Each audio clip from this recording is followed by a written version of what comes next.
Hey,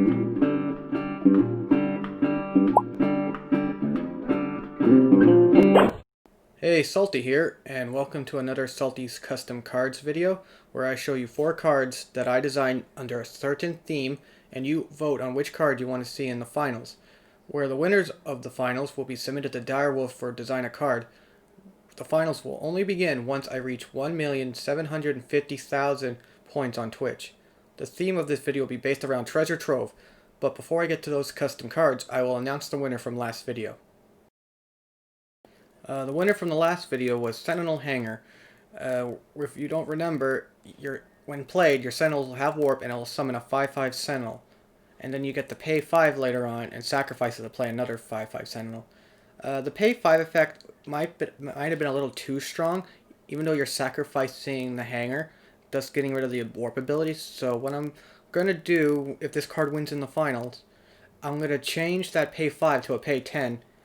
And then instead of sacrificing it, it'll just keep playing Sentinels. Thus, you want to build around having a deck giving you a lot of power. Also, I'm kind of disappointed that only 4 people have voted in total. I understand the cards from the last video weren't all that great, but it's more like the more votes and I get and the feedback from comments will let me know if I should stop designing overpowerful cards or just design okay cards. I don't want to design underpowered cards because if that wins, no one's ever going to play it, and then, yeah. So anyways, let's get into our first card, shall we? Okay, first we have Whelp Welp. That's kind of like a tongue twister right there, where it is a dragon with flying charge, and then the summon effect where you plunder, and then it has amplified, discard a treasure trove from your hand and give Whelp Welp +2 attack. This card, I came up with this idea because you know how they recently changed amplify, sorry about that, where you can now use other resources besides power to use an amplify effect, like exhaust units or just give up health or give up armor. I thought, hey, why not do treasure trove as well?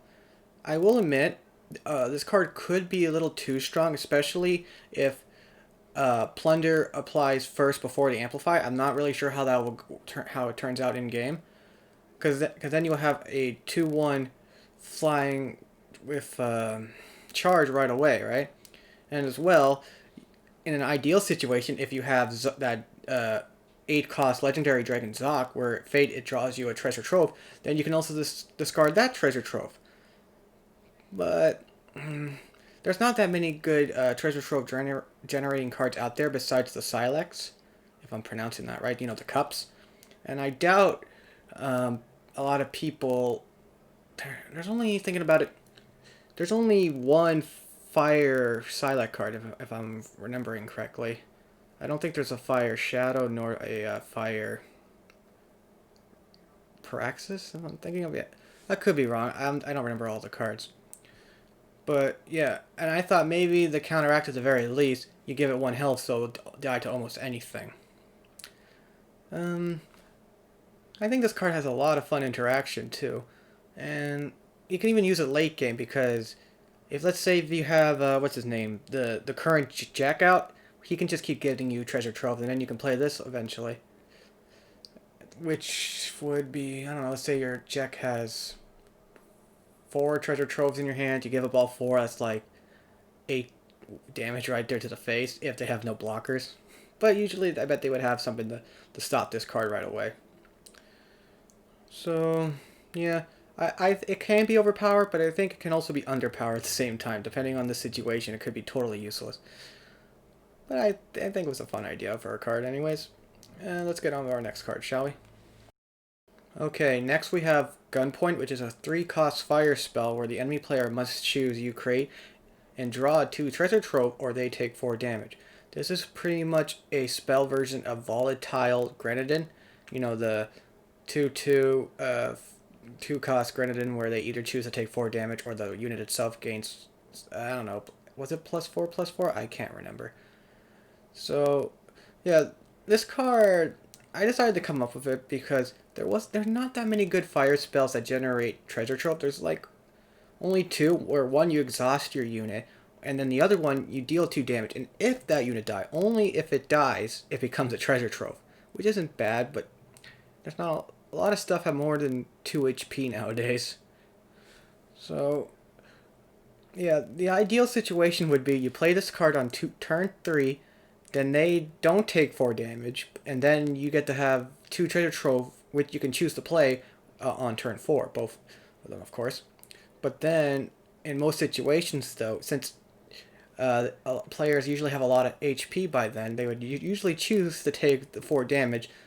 Thus, you're never going to get those treasure troves. This is more of a late game situation, depending on how that player feels about you getting treasure troves. And as well, 2 treasure troves. That's actually quite an advantage because you get to draw 2 more cards. Sure, they cost 2, and it would slow you down if you're playing an aggro deck, but maybe this would be seen more in a control deck environment, right? So yeah, not much to say. I wouldn't say this card's OP. Maybe I should have done 3 damage instead of take 4, but I figure like 2 damage representing each treasure trove, right? And originally this card was going to be a 2 cost, but at the same time I felt like that would be too fast. Well, and 3 would have been just an okay number. If you guys have any ideas how this card should have been played around number-wise, just leave a comment below. Now let's get on with our attachment. Okay, next we have D'Angelo's Pistol, if I'm pronouncing that name correctly, which is a 2/1/0 quick draw reckless weapon. When the wielder hits the enemy player, it steals the top card from the enemy player's deck and they must plunder it. What I mean by that, when they steal it, the card will be automatically transformed into a treasure trove if it's a power card, or a power card if it's anything else. Not that, because like I thought it would make it more fair in the case that they steal the, because like every time they hit the enemy player, they're stealing a card, and I don't think there is such a card that cheap in the game yet that does that type of an effect, unit-wise or not. And at the same time, I decided to give it reckless, so let's say if you put it on an important unit, it's kind of risky because that unit can be blocked. Unless you put it on an unblockable weapon, on an unblockable unit, then that might be a little too much, right? Like, the card might be a little too OP for its cost and everything. Stuff like that could be moved around. I was just mainly trying to look for a neat-looking passive effect for an attachment revolved around Treasure Trove. Sure, technically it's revolved around plundering, but plunder gets you a Treasure Trove. But if you guys don't like it, then don't vote for it. I thought this would be a pretty neat idea. So anyways, let's get on to our final card. And finally, we have Treasure Map, a colorless depleted power with the fate effect Plunder. I'm surprised Darwolf hasn't come up with this card yet, but at the same time, I bet, knowing them, I bet they have thought of an idea similar to this. But then they're like, no, this could be too powerful in certain situations. But I would love to have a card like this, because there's so many times you could be flooded with power, and then knowing your luck, you're going to draw another power, and then thankfully you draw a treasure map, so then you could turn another power in your hand, or itself, into a, what's it called? The Treasure Trove. Why did I forget what it was called? But also I was thinking, for treasure map, you have to plunder any other card besides treasure map itself, because it's a treasure map. Sure, it also makes sense treasure map will turn into the treasure trove because you're following the treasure map. I think in more situations it'd be more balanced if the fate effect did not apply to itself, so you can't plunder the card itself. Because let's say if Whelp Welp was actually in the game, in your starting hand you have 4 treasure maps and a Whelp Welp, and if those treasure maps just plundered themselves, you would have a 8/1 fly charger on turn 1, and that's just too powerful. So yeah, I think those cards should not exist together, and if they did, I guess treasure map in that situation, you must plunder another card than itself, thus weakening it just a little bit. But at the same time, if you have 2 of them and it has where you must plunder another card beside itself, then you would have to change the wording. You cannot plunder another treasure map, because then they can just plunder each other, right? So yeah, that will be it for this video. I would like it if you would vote on these cards, because last video only four people have actually voted it, and I was kind of disappointed.